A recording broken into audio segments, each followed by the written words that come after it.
உடனடி அரசியல் நேயர்களுக்கு வணக்கம். திமுக கூட்டணி கட்சிகள் அந்த கூட்டணி இன்டாக்டா இருந்ததுக்கு முக்கியமான ஒரு காரணம் என்ன அப்படின்னா, ஒரே காரணம் கூட சொல்லலாம். பாஜக எதிர்ப்பு அப்படிங்கிற ஒரு புள்ளியில தான் திமுக கூட்டணி இணைஞ்சு ஒரு 7 வருஷமா பயணிச்சுக்கிட்டு இருக்காங்க. அதுல ரொம்ப முக்கியமான ஒன்று, திமுக ஆட்சிக்கு வந்ததுக்கு பிறகு இவங்க கூட்டணியாக சேர்ந்து பண்ணது ஆளுநர் எதிர்ப்பு. ஆளுநர் தேர்ந்தெடுக்கப்பட்ட மாநில அரசுக்கு எதிரான எல்லா விஷயங்களையும் பண்றார் அப்படிங்கிறதுனால திமுகவினுடைய கூட்டணி கட்சிகளும் ஆளுநருடைய செயல்பாடுகளை கடுமையாக எதிர்த்துக்கிட்டு இருந்தாங்க. சில ஆளுநர் கொடுத்த சில தேநீர் விருந்துகளையும் கூட்டணியாக சேர்ந்து புறக்கணித்த விஷயங்களும் நடந்திருந்தது. ஆனால் இந்த சுதந்திர தினம் ஒரு வித்தியாசமான ஒரு அனுபவத்தை திமுக கூட்டணி கட்சிகளுக்கு கொடுத்துருக்கு. சுதந்திர தினத்துக்கு 2 நாட்களுக்கு முன்னாடியே திமுகவினுடைய கூட்டணி கட்சிகள் ஒவ்வொரு கட்சியாக அறிவிக்க ஆரம்பிச்சாங்க. ஆளுநர் தேர்ந்தெடுக்கப்பட்ட மாநில அரசுக்கு எதிராக செயல்படுறாரு, ஒரு அரசியல்வாதி போல செயல்படுறார், அதனால நாங்கள் தேநீர் விருந்தை புறக்கணிக்கிறோம் அப்படின்னு சிபிஐ, சிபிஎம், காங்கிரஸ், விசிக அப்படின்னு ஒவ்வொரு கூட்டணி கட்சியாக அறிவிச்சுக்கிட்டே இருந்தாங்க. திமுக என்ன முடிவெடுக்க போகுது, அரசு என்ன முடிவெடுக்க போகுது அப்படிங்கிற ஒரு கேள்வி இருந்துகிட்டே இருந்தது. ஏன்னா கடந்த காலங்களில் இந்த மாதிரியான முடிவுகள் எடுக்கப்பட்டப்போலாம் அரசு சார்பிலையும் முற்றிலுமாக புறக்கணிச்சிருந்தாங்க. ஆளுநருடைய தேநீர் விருந்தை புறக்கணித்து முதலமைச்சரோ அமைச்சர்களோ யாரும் கலந்துக்காத ஒரு சூழல் தான் இருந்தது. இந்த முறை என்ன முடிவெடுப்பாங்க அப்படிங்கிற ஒரு விஷயம் இருந்துகிட்டு இருந்தப்போ தான் நேற்று திமுகவினுடைய அமைப்பு செயலாளர் RS பாரதி ஒரு விஷயத்தை சொன்னார். ஆளுநருடைய தேநீர் விருந்தை திமுகவும் புறக்கணிக்குது, அதாவது திமுக கட்சியா அதை புறக்கணிக்குது, அரசு என்ன பண்ண போகுது அப்படிங்கிறத முதலமைச்சர் அறிவிப்பார் அப்படிங்கிற ஒரு விஷயத்தை அவர் சொன்னார். ஏன்னா அரசு என்ன பண்ண போகுது அப்படிங்கிறத RS பாரதி சொல்ல முடியாது. RS பாரதி திமுகவினுடைய அமைப்பு செயலாளர் தான். அரசு என்ன பண்ண போகுது அப்படிங்கிறத ஒன்று முதலமைச்சர் சொல்லணும், இல்லை அமைச்சரவையில் இருக்கிற யாராவது ஒருத்தர் சொல்லணும். கடந்த காலங்களில் அங்கே ஆளுநருடைய தேநீர் விருந்தை புறக்கணிக்கிறோம் அப்படிங்கிறத அறிவிச்சது அமைச்சர்கள் தான் அறிவிச்சாங்க. ஒரு முதல் முறையாக திமுக கூட்டணி கட்சிகள் ஆளுநருடைய தேநீர் விருந்தை புறக்கணித்த சம்பவம் நடந்தது 2022 குடியரசு தினத்துக்கான தேநீர் விருந்து நடக்கலை. கொரோனா தொற்று பரவல் காரணமாக அந்த தேநீர் விருந்து நடக்காமல் இருந்தது. ஏப்ரல் 14 தமிழ் புத்தாண்டுக்கு அந்த தேநீர் விருந்து ஆளுநர் கொடுத்திருந்தார். திமுகவுடைய கூட்டணி கட்சிகள்லாம் முதல்ல அறிவிச்சிட்டாங்க, நாங்கள் புறக்கணிக்க போகிறோம் அப்படின்னு. அதுக்கு பிறகு அமைச்சர்கள் மா சுப்பிரமணியனும் தங்கம் தென்னரசும் ஆளுநர் மாளிகைக்கு போய் ஆளுநர் RN ரவியை பார்த்தாங்க.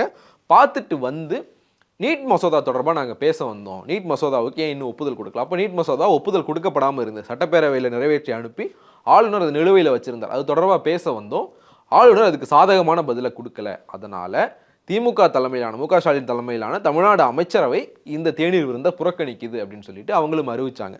ஸோ RS பாரதி சொன்னது டெக்னிக்கலி கரெக்ட். கட்சி என்ன பண்ண போகுது அப்படிங்கிறது RS பாரதி சொல்லிட்டார். ஆட்சி என்ன பண்ண போகுது அப்படிங்கிற எதிர்பார்ப்பு இருந்த சூழலில் தான் இன்னைக்கு காலையில் சுதந்திர தின விழா முடிஞ்சதுக்கு பிறகு நிதியமைச்சர் தங்கம் தென்னரசு செய்தியாளர்களை சந்தித்து முதலமைச்சர் தேநீர் விருந்தில் கலந்துக்கிறார், அமைச்சரவையும் கலந்துக்குது அப்படிங்கிற ஒரு விஷயத்த சொன்னாங்க. திமுக எடுத்த இந்த நிலைப்பாடு, கட்சி ஆட்சி அப்படின்னு ரெண்டுலையும் வேற வேறு நிலைப்பாடுகளை திமுக எடுத்தது தான் இப்போ இருக்கிற பெரிய கேள்வி. ஏன்னா திமுகவினுடைய கூட்டணி கட்சிகள் எல்லாம் ஆளுநரை புறக்கணிச்சிருக்காங்க.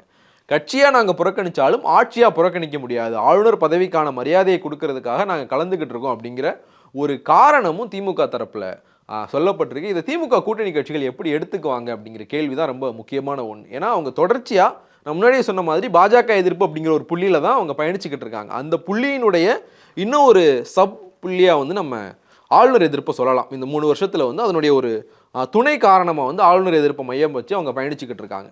இதில் கூட்டணி கட்சிகளை சமாளிக்கிறதுக்கு 2 தரப்பும், ஒரு பக்கம் ஆளுநரையும் சமாளிச்சாகணும், இன்னொரு பக்கம் கூட்டணி கட்சிகளையும் சமாளிச்சாகணும் அப்படிங்கிற ஒரு இடத்துக்கு திமுக நகர்ந்திருக்கா. இன்னொரு விஷயமும் இதில் நம்ம சேர்த்து பார்க்க வேண்டியிருக்கு. என்னன்னா, இன்னும் சில நாட்களில் மறைந்த முன்னாள் முதலமைச்சர் கலைஞரினுடைய 100ஆண்டு நினைவு நாணய வெளியீட்டு விழா சென்னையில் நடக்க இருக்கு. மத்திய அமைச்சர்கள் கலந்துக்கிறாங்க, தமிழ்நாடு அரசும் அதில் கலந்துக்குது.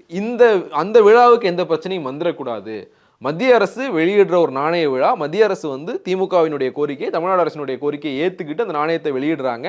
அப்படியான ஒரு சூழல்ல ஆளுநர் கொடுக்குற தேநீர் விருந்தை புறக்கணிக்கிறது அப்படிங்கிறது மத்திய அரசோட நேரடியாக மோதுற மாதிரி இருக்கும். ஸோ அந்த விழாவுக்கு எந்த பங்கமும் வந்துடக்கூடாது அப்படிங்கிறதுனால திமுக இந்த சமரசத்துக்கு போயிருச்சோ அப்படிங்கிற ஒரு கேள்வியும் இருக்கு. ஆனால் இதில் கூட்டணி கட்சியிலையும் சமாளிக்கணும் அப்படிங்கிறதுக்காக தான் ஆட்சி வேற கட்சி வேற அப்படிங்கிற ஒரு காலையும் அவங்க எடுத்திருக்காங்க. ஆனால் கடந்த காலங்களில், அதாவது திமுக அரசு புறக்கணித்த காலங்களில், தேநீர் விருந்த புறக்கணித்த காலங்களில் கட்சி சார்பாக தனிப்பட்ட ரீதியிலான எந்த ஒரு முடிவும் அறிவிக்கப்படலை. ஸோ இது ஒரு சமாளிப்பு நடவடிக்கையாக தான் பார்க்கப்படுது. இவங்க மத்திய அரசை இந்த நேரத்தில் பகைச்சிக்க ரெடியாக இல்லை. ஒரு விஷயம் நடக்க இருக்குது, அதுக்கு முன்னாடி ஒருவேளை ஆளுநர் விருந்த புறக்கணிக்கிறது அப்படிங்கிற முடிவு அரசு எடுத்தால் அந்த நாணய வெளியீட்டு விழாவில் மத்திய அமைச்சர்கள் கலந்துக்குவாங்களா அப்படிங்கிற ஒரு கேள்வி வரும். ஸோ அதெல்லாம் சமாளிக்கிறதுக்காக அரசு கலந்துக்குச்சு. ஆனால் கூட்டணி கட்சிகளும் எங்களுக்கு முக்கியம், எங்களுடைய கொள்கையும் முக்கியம் அப்படிங்கிறதுனால நாங்கள் கட்சியாக வந்து இந்த புறக்கணிக்கிற முடிவை எடுத்திருக்கோம் அப்படிங்கிற விஷயத்தையும் திமுக சொல்லியிருக்கு. இந்த டபுள் கேம் எடுபடுமா? இந்த டபுள் கேம் அப்படிங்கிற வார்த்தையை யூஸ் பண்ணுறதுக்கான காரணம் கட்சி வேறு ஆட்சி வேறு அப்படிங்கிற இந்த விஷயம் மக்கள் மத்தியிலையும் கூட்டணி கட்சிகள்கிட்டையும் எடுபடுமா அப்படிங்கிறத பொறுத்து வந்து பார்ப்போம்.